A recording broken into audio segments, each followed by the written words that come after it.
Hi, now this is the second, the second trial or the second Bible lesson, and I just want to continue with Psalm 62. Now this time I'll be reading from verse 9 until the end, which is verse 12. So now you can pause this video and get your Bible. I'll be reading from the New International Version and the New Living Translation. So okay, let's start.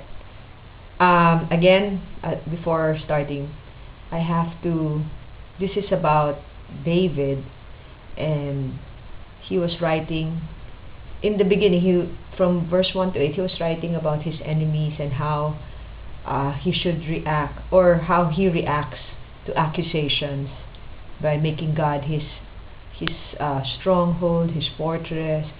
God is the only one he can trust, and how God sees him. So this time, verse 9 to 12, let's read it first. NIV version, low-born men are but a breath.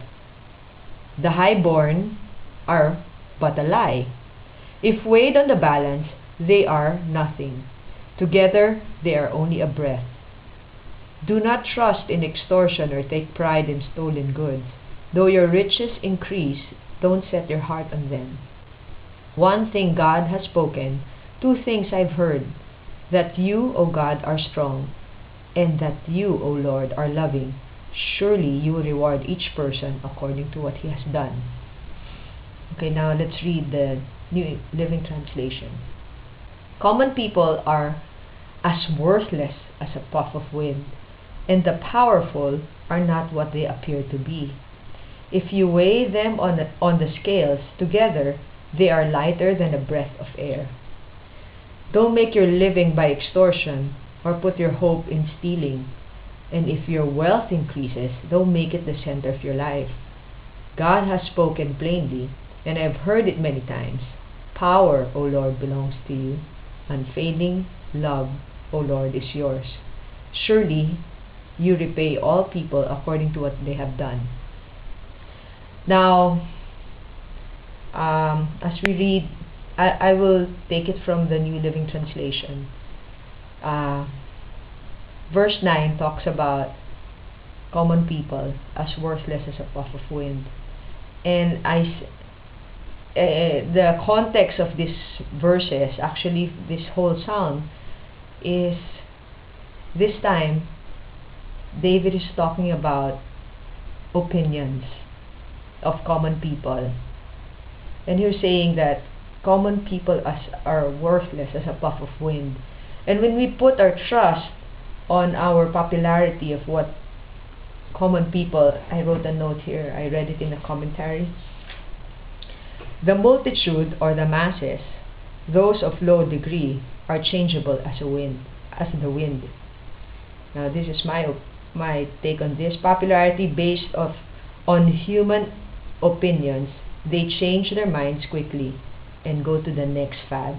So this verse 9 is jam-packed with depth, because again, I'll reread it. Common people are as worthless as a puff of wind, and the powerful are not what they appear to be. So meaning, if you put your trust on powerful and rich people, they are just liars. They don't hold any depth. It says that if you trust on the rich, those who depend on them will get disappointed. Why? Because David is saying that you can't bank on their word. But comparing to God, now you can bank on the promises of the Lord, which he speaks of in verse 11 and 12. Now he says also, on verse 10, don't make your living by extortion or put your hope in stealing. And if your wealth increases, don't make it the center of your life. So it says, don't trust in riches. So first, in the verse 9, he says, don't trust in common people's opinions. They're worthless because they will change. They're like a wind that blows from to and fro, whichever is in. And the powerful are liars. They can't hold. You can't trust on them, because of course the rich and the powerful, it changes too. So together, they're compared to God, it really means nothing, or you cannot put your trust in them. And now the second is, don't make your living by extortion or put your hope in stealing. And if your wealth increases, don't make it the center of your life. He's just not talking about bad people. Actually, he's making a point in people who put their trust in wealth.